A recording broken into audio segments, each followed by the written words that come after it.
Hi friends, welcome to my YouTube channel MS fam vlogs. ఈరోజైతే నేను చామగడ్డ recipe చూపిస్తున్నాను. చామగడ్డ పులుసు చూసేయండి. నేనైతే ఒక హాఫ్ కేజీ చామగడ్డ తీసుకొని తగినన్ని వాటర్ సాల్ట్ వేసుకొని ఉడికించుకుంటున్నాను. అండ్ పులుపుకి సరిపడా చింతపండుని తీసుకొని కడిగి నానబెట్టి పెట్టుకున్నాను. అండ్ ఇక్కడ నేను పచ్చి కొబ్బరి చిన్నగా తరుముకొని ఆనియన్స్ కూడా కట్ చేసుకొని పచ్చిదనం వెళ్ళేంత వరకు వేయించేసుకొని దాన్ని పేస్ట్ చేసి పెట్టుకున్నాను.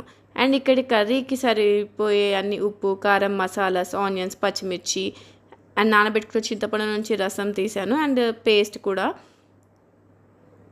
చామగడ్డ ఉడికిన తర్వాత పొట్టు తీసి పెట్టేసుకున్నాను.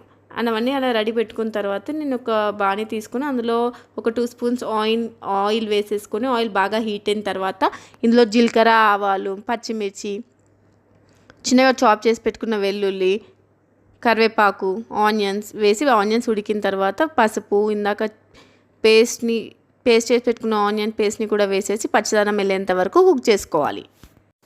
నెక్స్ట్ ఇందులోకి తగినంత ఉప్పు, కారం, ధనియాల పొడి, జీలకర్ర, మెంతుల పొడి వేసేసుకొని కలిపేసుకొని ఒక 2 మినిట్స్ అలా కుక్ చేసుకున్న తర్వాత చింతపండు రసం వేసేసుకొని ఒక పెద్ద glass 1 glass full of water కూడా పోసేసుకున్నాను.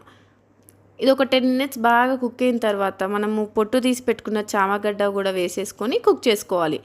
అండ్ చామగడ్డ వేసిన తర్వాత మనము ఒక 25 to హాఫ్ అన్ అవర్ దాకా కుక్ చేసుకోవాలి.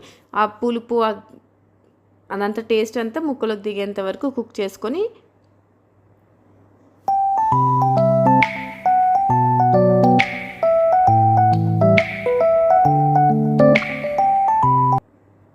అండ్ ఇలా కుక్ అయిన తర్వాత ఇందులోకి కొత్తిమీర వేసేసుకొని స్టవ్ ఆఫ్ చేసుకొని ఇంకా వేడివేడి అన్నంలో యాడ్ చేసుకొని తింటే సూపర్ ఉంటుంది.